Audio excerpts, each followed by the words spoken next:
let me show you how to blur a face in CapCut on your computer. It's quick and easy. Don't forget to like and subscribe for more tutorials like this.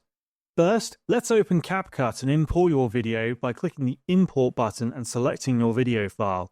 Once it's imported, drag your video into the timeline.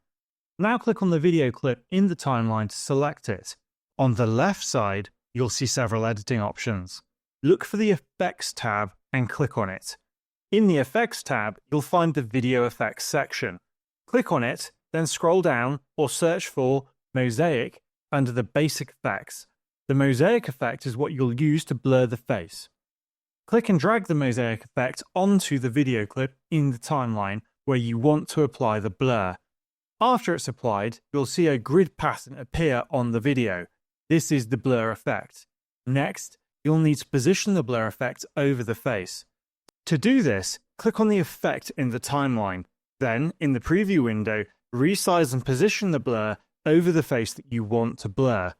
After that, select Add Mask, and you can resize it as needed. To make sure the blur follows the face throughout the video, you can use the keyframe feature. Move to the beginning of the clip and click the keyframe button. It looks like a small diamond. This will set your first keyframe. Then, play through the clip, and whenever the face moves, pause and adjust the blur's position. Add another keyframe each time you adjust the blur, and CapCut will automatically animate the blur to follow the face.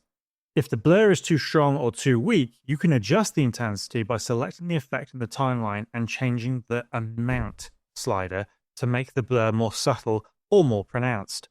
Once you're happy with the result, simply export your video by clicking the Export button in the top right-hand corner of the screen. That's it. You've now successfully blurred a face in CapCut on your computer.